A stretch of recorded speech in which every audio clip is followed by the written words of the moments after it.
Hello दोस्तों, welcome back. आप लोगों में से बहुत सारे लोग जो है बहुत क्यूरियस थे जानने के लिए कि एक डिफरेंस वीडियो बनाई है जो कि एक फन वीडियो रहेगा to differentiate between the Gold Wing and the Africa Twin. या एक्चुअली ये दोनों कोई भी तरह से कंपैरेबल बिल्कुल नहीं है। जस्ट दैट कि because I have got both the bikes, तो मेरे पास जो है दोनों को दोनों जो राइड करने का और फील करने का जो एक्सपीरियंस है, तो मैंने सोचा कि यार शेयर कर लेते हैं कि वो एक्सपीरियंस कैसा है। बट इन एनी वे ये दोनों बाइक्स बिल्कुल कंपैरेबल नहीं। एक जो है क्रूज़र है, सबसे हाई फाई क्रूज़र है, एंड एक जो है प्योर एडवेंचर मोटरसाइकिल है।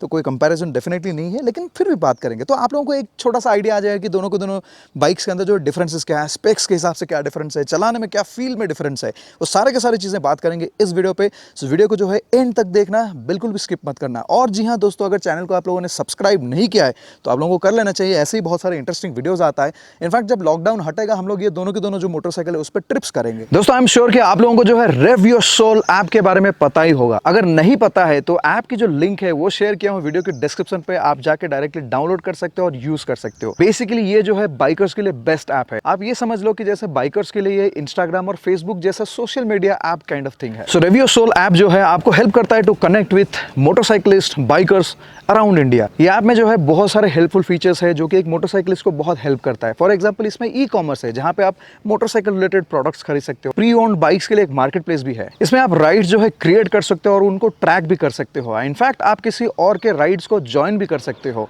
ये सब जो है बहुत ईजी है एक्सेस करने में, यूज करने में बहुत ईजी है। It feels like the Instagram feed. जैसे इंस्टाग्राम में आप ऐसे ऐसे क्रॉल करते हुए देखते हो फीड, एग्जैक्टली वैसे ही है। एंड इसके सबसे इंपॉर्टेंट फीचर जो मुझे लगता है वो ये है कि SOS। जी हाँ दोस्तों, ये आपको हेल्प करता है आपके राइड के टाइम पे टू कीप यू सेफ। ये एक लौता ऐसी ऐप है इंडिया में जिसे आपको फटाफट ज्वाइन कर लेना चाहिए। अगर आप लोगों को ज्वाइन करना है तो उसकी जो लिंक है मैं शेयर कर रहा हूँ वीडियो के डिस्क्रिप्शन पे। सो डेफिनेटली ज्वाइन कीजिए। ये एंड्रॉइड के लिए और एप्पल के लिए दोनों के लिए अवेलेबल है। सो दोस्तों बात करते हैं कि इन दोनों में डिफरेंसेस क्या है। सो पहले बात करते हैं स्पेक्स के बारे में। अगर आप देखोगे तो ये जो है 1000 सीसी की मोटरसाइकिल है और ये जो है 1832 सीसी की मोटरसाइकिल है। सो 1000 सीसी 1832 सीसी, सो सीसी के हिसाब से बहुत बड़ा है। ये ट्विन सिलेंडर मोटरसाइकिल है। ये जो है 6 सिलेंडर के साथ आता है, वन ऑफ इट्स टाइप। अब पावर की अगर बात करेंगे तो ये जो है 87 bhp की जो है पावर आपको डिलीवर करता है। ये जो 118 bhp डिलीवर करता है। लेकिन इन दोनों में जो है टॉर्क के बहुत भारी भरकम डिफरेंसेस है। अगर इसकी टॉर्क आप देखोगे तो 92 Nm टॉर्क ये डिलीवर करता है, and that too at 6000 RPM। 6000 RPM पे जो है आपको 92 Nm की टॉर्क डिलीवर करता है। लेकिन ये जो है 152 Nm की टॉर्क डिलीवर करता है, वो भी 4000 RPM पे।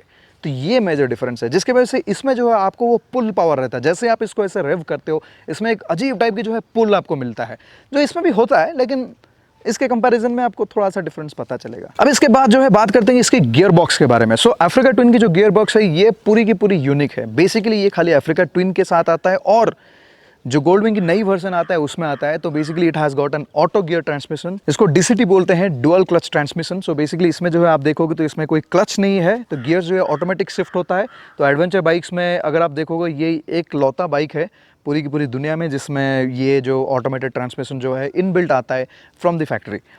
और ये 6 स्पीड DCT ट्रांसमिशन है। एंड इसमें जो है ये एक्चुअली 5 गियर्स इसमें है। सो 1 2 3 4 5 मैनुअल ट्रांसमिशन है, जो क्लच जैसे आप रेगुलरली ऑपरेट करते हो तो वो है। अभी जो गोल्डिंग आ रहा है उसमें जो है गियर्स अलग है। I think it has got a 7 speed DCT, मुझे इतना ठीक से पता नहीं है। और अगर मैनुअल होगा तो वो 6 स्पीड ट्रांसमिशन रहेगा। तो अभी जो है चेंज हो गया, बट हाँ इसमें जो है आपको आता है 5 स्पीड मैनुअल। अब अगर बात करते हैं इनके टायर्स के बारे में, आप तो देखते हैं आपको पता चल गया होगा कि इसकी टायर्स जो है हाईवे फोकस्ड है। इसकी जो है थोड़ी सी हल्का हाईवे और बहुत ज़्यादा ऑफ रोड उसके हिसाब से है। सो ये जो टायर इसमें इंस्टॉल है ये एक्चुअली 30% ऑफ रोड है एंड 70% जो है रोड टायर है। अगर आप ऑफ रोड टायर देखो तो 50-50 में भी आता है, जो कि बटन्स के साथ आता है। तो ये जो व्हील की साइजेस अगर हम लोग बात करेंगे, इसकी व्हील बहुत बड़ी बड़ी है because it's an adventure bike. और यही इसको हेल्प करता है कि ऑब्स्टेकल्स के ऊपर से बहुत अच्छी तरह से क्रॉल करते हुए जाने के लिए, मतलब आप गड्ढे वड्ढे कुछ ले लो, इसमें कोई फ़र्क नहीं पड़ता, बहुत ईजिली चला जाता है। इसकी जो सामने की व्हील है ये 21 इंच की है, 21 इंचेस फ्रंट व्हील। पीछे की जो व्हील है वो 18 इंच है, 18 इंच। एंड अगर आप एडवेंचर मोटरसाइकिल्स में देखोगे तो ये सबसे ज़्यादा है टॉल स्पेक्स में है। मतलब 21 इंच तो बहुत सारे मोटरसाइकिल्स में है, टाइगर वाइगर बहुत सारे में है, लेकिन जो 18 इंच की पीछे की व्हील है ये खाली अफ्रीका ट्विन और एक्सपल्स के साथ आता है। बाकी सारे के सारे जो एडवेंचर टूरर्स रहते हैं उसमें जो है वो 17 इंच के साथ आता है। अब इसकी अगर व्हील की साइजेस हम लोग बात करेंगे बहुत ही डिफरेंट है। इसके पीछे की व्हील जो है 16 इंच की है। So basically it's an odd size. तो इसके लिए टायर्स मिलना बहुत डिफिकल्ट है। आई थिंक ओनली 1 या 2 ब्रांड्स की मिलेगा। जो है इसमें बाई डिफ़ॉल्ट आता है वो ब्रिजस्टोन के साथ आता है, है। तो ये पीछे वाला व्हील जो है वो 16 इंच की है और सामने वाला का जो है वो 18 इंच की है। एंड इसकी टायर की अगर विड्थ हम लोग बात करेंगे तो पीछे वाला जो टायर है वो 180 स्पेक्स पे आता है, जो कि सुपर बाइक की स्पेक्स है, एंड सामने वाला 130 पे आता है। तो ये हो गया टायर्स के बारे में। अब जो है बात करते हैं इसकी सीट हाइट के बारे में। सो ये सीट हाइट जो है मेजर डिफरेंस है इसमें। अगर आप देखोगे तो इसमें जो है 740 की सीट हाइट है। दोस्तों 740 की सीट हाइट बहुत ही अच्छी सीट हाइट रहता है, लेकिन इसका मतलब ये नहीं कि अगर आप शॉर्ट राइडर हो तो इसको इजीली चला सकते हो, क्योंकि इसकी प्रॉब्लम ये है कि इसकी सीट जो है बहुत वाइड है। अगर आप देखोगे तो बहुत वाइड है, और बाइक भी ओवरऑल बहुत वाइड है। तो जब आप बैठते हो तो आपको थोड़ा सा पैर जो है ऐसा फैला के डालना पड़ता है। अगर नैरो बाइक रहता है तो ईजी रहता है। तो उस हिसाब से इट्स कंफर्टेबल, मतलब मेरे लिए कंफर्टेबल है। फिर भी मैं टिप टो करता हूँ इसमें, तो वो है बात। अब यहाँ पे अगर आएंगे तो इसकी जो सीट हाइट है ये बहुत टॉल है। दिस इज़ अबाउट 840, सो 840 की हाइट है। एंड इसमें जो है एक 20 mm की सीट पे ही एडजस्टमेंट है। अगर एडवेंचर बाइक है तो इसकी कैरेक्टरिस्टिक ही वही है कि थोड़ा सा टॉल रहने से आपको राइड करने में अच्छा लगता है। अब बात करते हैं कि यार ग्राउंड क्लियरेंस में यहाँ पे जो है गोल्ड विंग कंप्लीटली मार खा जाता है, लेकिन उसकी कैरेक्टर वही है। पहले इसका बात करते हैं। तो इसकी जो अगर हम लोग ग्राउंड क्लियरेंस की बात करेंगे तो 250 mm है, जो कि मेरे ख्याल से इंडिया में जितने सारे एडवेंचर मोटरसाइकिल्स है उसमें सबसे ज़्यादा है। हिमालयन ले लो, टाइगर ले लो, आई थिंक सबसे ज़्यादा है। 250 mm तो बहुत ज़्यादा है, तो 250 सबसे ज़्यादा होगा। तो इसकी ग्राउंड क्लियरेंस 250 है, और इसकी अगर हम लोग बात करेंगे तो इसकी ग्राउंड क्लियरेंस जो 125 है, exactly half the ground clearance of this bike. इसीलिए जो है आप लोगों ने ऑब्जर्व किया होगा मेरे लास्ट वाले वीडियो में, ये जो है हर हम्प पे बेसिकली टच करता है। लेकिन अगर आप सिंगल चलाते हो और सस्पेंशन को थोड़ा हार्ड सेटअप पे रखते हो तो ये ज़्यादा टच नहीं करेगा। लेकिन अगर आप डबल्स में जाते हो तो और भी कम हो जाता होगा, 110 के आसपास हो जाता होगा। उसी की वजह से सारे के सारे जगह पे जो है टच करता है। अगर हम लोग पेट्रोल टैंक की बात करेंगे, जो कि फुल टैंक रेंज होता है, अब रेंज तो ऑलमोस्ट दोनों का सेम आएगा, बिकॉज इसकी माइलेज जो है थोड़ा सा अफ्रीका ट्विन से कम है। लेकिन टैंक की कैपेसिटी के बारे में बात करें तो ये जो है 25 लीटर टैंक के साथ आता है, और ये जो है 18.8 लीटर के साथ आता है। तो इसमें यूजेबल मोस्टली 16 लीटर का होता है, और इसमें 23 लीटर के आसपास आप यूज़ कर सकते हो। 22 से 23 लीटर, मतलब 20 to 23 किलोमीटर्स आप 20 to 23 लीटर्स आप यूज़ कर सकते हो। अब इन दोनों में बाइक में अगर आप देखोगे तो लेंथ और विड्थ में बहुत डिफरेंस है। गोल्डविंग लेंथ भी ज़्यादा है, 100 mm, ऑलमोस्ट 110 mm जो है इससे लेंदी है, एंड विड्थ में भी ये ज़्यादा है। जब अफ्रीका ट्विन में आप बॉक्सेस इंस्टॉल करते हो तब तो जो है विड्थ आपको ऑलमोस्ट सिमिलर हो जाता है, बट अदरवाइज़ ये थोड़ी सी विड्थ है और इसकी लेंथ भी ज़्यादा है। अब जो मेजर डिफरेंस इन दोनों बाइक में है वो ये है कि वो किस तरह से मतलब ऑपरेट करता है। सो इसमें अगर आप देखोगे तो इसमें जो है चेन है, सो ये चेन ड्रिवन है, जिसमें चेन स्प्रॉकेट सेटअप रहता है, और आपको बेसिकली बहुत सारा मेंटेनेंस इसमें करना पड़ता है। Every 500 kilometres you have to lube the chain, every 1000 kilometres if it is dirty or not even dirty still आपको जो है मतलब क्लीन करना पड़ता है। तो ये मेंटेनेंस एक रहता है, एंड ऑल्सो चेन स्प्रॉकेट की जो लाइफ रहता है वो भी 15,000, 16,000, 20,000 डिपेंडिंग ऑन कि आप कैसे चलाते हो उसके ऊपर रहता है, and then you have to replace them. इसकी जो सिस्टम है इसको शाफ्ट ड्रिवन बोलते हैं। तो शाफ्ट क्या होता है, आपको ईजी टर्म्स में बोलता हूँ, आपने ट्रक देखा होगा, ट्रक में जो बड़ा सा एक क्या बोलते हैं वो जाता है पीछे और ऐसे घूमता रहता है, ऐसे ऐसे घूमता है, तो वो शाफ्ट है। तो इसमें वो टेक्नोलॉजी है जो कि BMW की बहुत सारे मोटरसाइकिल्स पे भी आता है। तो इसलिए इसमें जो है छोटा मोटा मेंटेनेंस नहीं रहता है। मोस्टली 20,000 25,000 किलोमीटर में जो है आपको शायद शाफ्ट की कुछ ऑयल रहता होगा, वो चेंज करना है, वो हम लोग यूज़ करने के बाद धीरे धीरे पता चल जाएगा। बट अदरवाइज छोटा मोटा वो नहीं रहता। जैसे इसमें जो मेंटेनेंस रहता है ना, वो हेडक नहीं है। जैसे अभी तक मैं चला रहा हूँ, मुझे कोई स्ट्रेस नहीं है उसका। जब सर्विस पे जाएगा तब वो ऑयल वेल जो भी ग्रीसिंग वीसिंग जो करना है वो कर लेंगे, बट आपको छोटे मोटे टेंशन तो बिल्कुल नहीं रहेगा। आवाज़ के भी टेंशन नहीं है, चेन पॉकेट की जो खट खट खट खट खट कर आवाज़ आता है वो भी नहीं है। लेकिन आप जब इसको चलाते हो तो आपको थोड़ा सा फील होता है। इसमें क्या है ना, जैसे उसकी पावर डिलीवरी और इसमें थोड़ा सा डिफरेंस आता है। ये बताना थोड़ा डिफिकल्ट है, जब आप चलाओगे मे भी आपको पता चलेगा, लेकिन थोड़ा सा डिफरेंस आपको फील होता है, थोड़ा अलग टाइप की फील होता है ये गाड़ी में, बिकॉज ये लो आरपीएम पे बहुत अच्छा टॉर्क डिलीवर करता है। जैसे मैंने आपको बताया कि 4000 आरपीएम पे डिलीवर करता है। इसमें एडवांटेज मैंने ये देखा कि कभी कभी मैं 4th गियर पे रहता हूँ और 20-30 के स्पीड पे हूँ, तब भी कोई फ़र्क नहीं पड़ता है। इसमें कोई नॉकिंग आज तक नहीं आया, कभी स्टॉल नहीं हुआ, ये खींच लेता है। आप जब ऐसा एक्सीलरेटर मतलब थ्रॉटल घुमाते हो तो आराम से खींच लेता है, ये एडवांटेज है।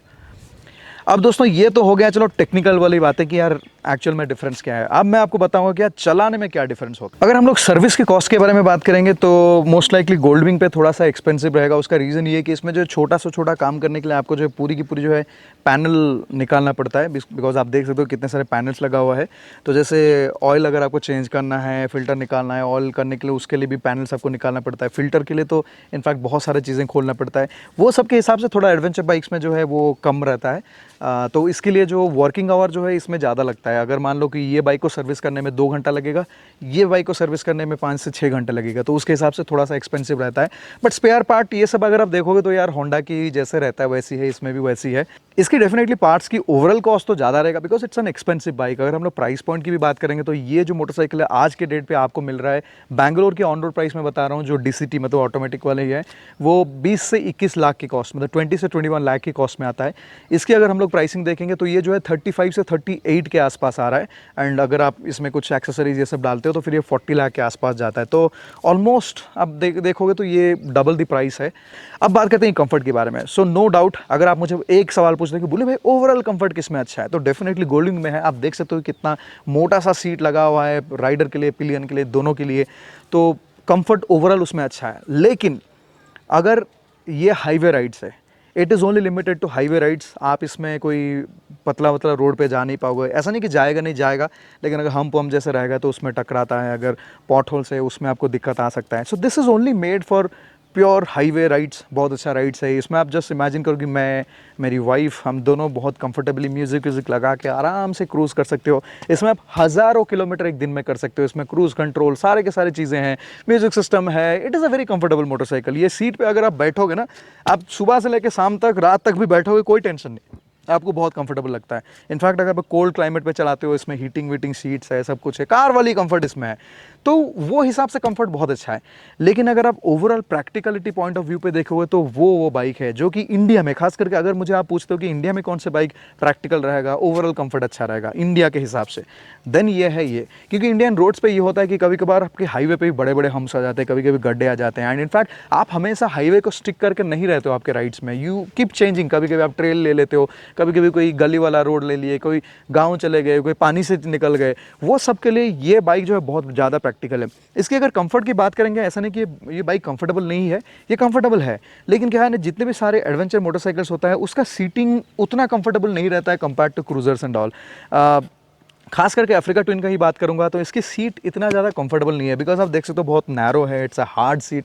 मैंने छोटा सा मॉडिफिकेशन इस सीट पे किया था भुवनेश्वर में, but still it is not up to mark. इसमें जो है 500 किलोमीटर तक तो मैं आराम से चला लेता हूँ। 500 के बाद जो है मतलब जलने लगता है मुझे पिछवाड़ा, because of the hard seat. तो इसमें मुझे सीट पे थोड़ा सा काम करना पड़ेगा या फिर कुछ और ऑल्टरनेटिवली प्लान करना पड़ेगा। अगर वो कर लेते then every other way this is a good bike. अगर हम लोग ब्रेकिंग ये सब के बारे में बात करेंगे तो यार गोल्डविंग की ब्रेक थोड़ा डेफिनेटली बेटर है, फॉर ऑब्वियस रीज़न कि उसके जो टायर्स है वो रोड फोकस टायर्स है, तो उसमें ग्रिप्स अच्छा आता है, उसकी रबर क्वालिटी थोड़ा सॉफ्ट रहता है compare to this one. Second जो है ये बाइक पे ब्रेक करने के टाइम पे उसमें थोड़ा डाइव होता है। डाइव का मतलब क्या है, इसके सस्पेंशन आप देख रहे हो बहुत ज़्यादा लॉन्ग है, तो जब आप इसको ब्रेक करते हो थोड़ा सा आगे ऐसा झुकता है, वो सस्पेंशन की प्ले आपको फील होता है, तो उसमें आपको थोड़ा सा वो पता चलता है कि यार ब्रेकिंग की जो डिस्टेंस है वो ज़्यादा लग रहा है, तो वो बात है। ओवरऑल अगर देखोगे तो यार टू बी ऑनेस्ट मैं आपको बता देता हूँ, आज के डेट पे मेरे पास जो है दोनों बेस्ट बाइक्स है। बेस्ट बाइक आप बोल सकते, दोनों सेगमेंट में बेस्ट बाइक। अफ्रीका ट्विन जो है एडवेंचर मोटरसाइकिल्स में बेस्ट है, दी बेस्ट। चाहे आप मेंटेनेंस की बात कर लो, चाहे इसकी रिलायबिलिटी की बात कर लो, सबसे बड़ी बात भाई होंडा की रिलायबिलिटी है, वो किसी और में नहीं हो पाएगा। जो भी ब्रांड आप ले लो इसके जैसा रिलायबल कोई नहीं रहेगा। तो ये एडवेंचर टूरिंग के लिए बेस्ट है, और ये जो है क्रूजिंग के लिए बेस्ट है। With my family I can cruise, मतलब with my wife I can cruise. तो ये है बात। सो दोस्तों thank you so much for watching this video. कैसा लगा आपको वीडियो? अगर आप लोगों को कोई क्वेश्चन है, do let me know in the comment section of the video, I will try to answer them. और अगर आप लोगों ने चैनल को सब्सक्राइब नहीं किया है तो डेफिनेटली सब्सक्राइब कर लो, अच्छा लगेगा। उसके अलावा जैसे मैंने आपको बताया कि रेव सोल ऐप जो है बहुत ही बढ़िया ऐप है, उसको डेफिनेटली डाउनलोड करना, ट्राई करना, तो उसके लिंक जो है डिस्क्रिप्शन पे है। That's all about it friends, thank you so much, bye bye, thank you Dibakar, cheers.